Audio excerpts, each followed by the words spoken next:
Hello everyone, and welcome to the English Teacher's Guide to everything you need to know about war photography. The aim of this video is to give you all the perfect mark analysis you need in the shortest time possible. Here's the poem.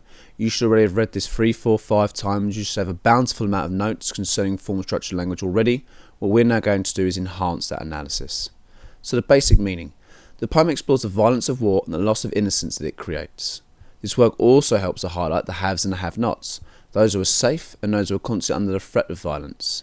The poet, through the speaker who is the photographer, demonstrates in some ways we take pleasure from the plight or illness of others.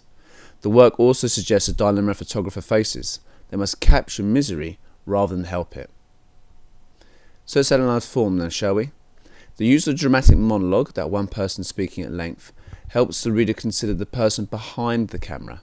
The title highlights the subject of the poem. The person who is often forgotten is the person taking the images.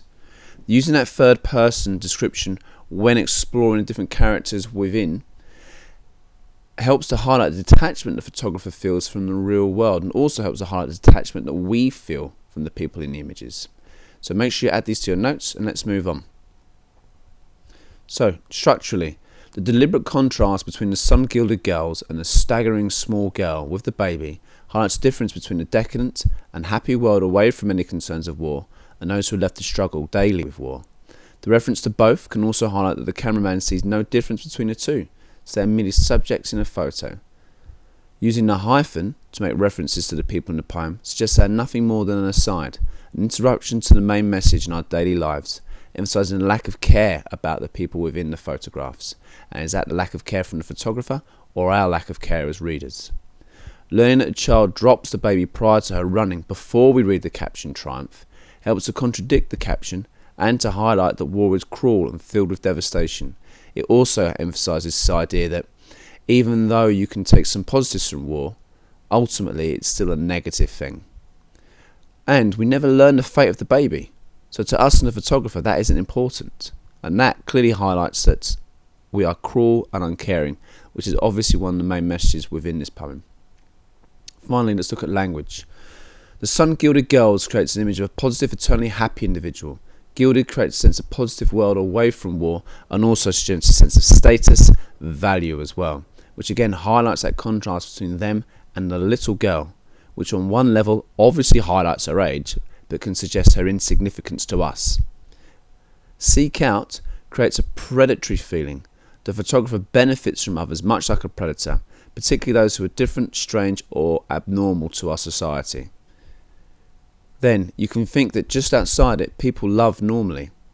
This explores the idea that the viewer can convince themselves that the world outside of that image is absolutely fine, but only the person within the frame is the one who is tragic. However, if you look carefully, the modal verb can suggest that this is not the case. The next 2 lines after this suggest that we can be fooled into thinking the world is fine. The photographer can skew our image of the world we live in. So obviously this is a message about the media as well and how the media can skew our perception of the world. Giggles, silk, champagne are all obviously luxurious, positive imagery which reinforce that contrast mentioned earlier. Ascot is a location of the British royal family when they attend horse racing.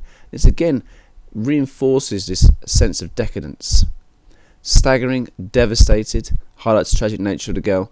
And you can hear the contrast between the two, that emphasis. But once again, we care as much about the girls as we do for the young child with the baby.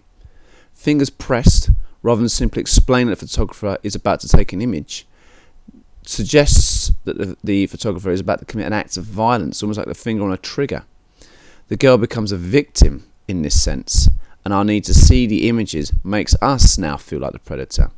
And finally, the dark scream reinforces the hideous world of which she lives in now and the pain that war creates. Okay, so make sure you add these to your notes. Thank you very much and keep on revising. Well done.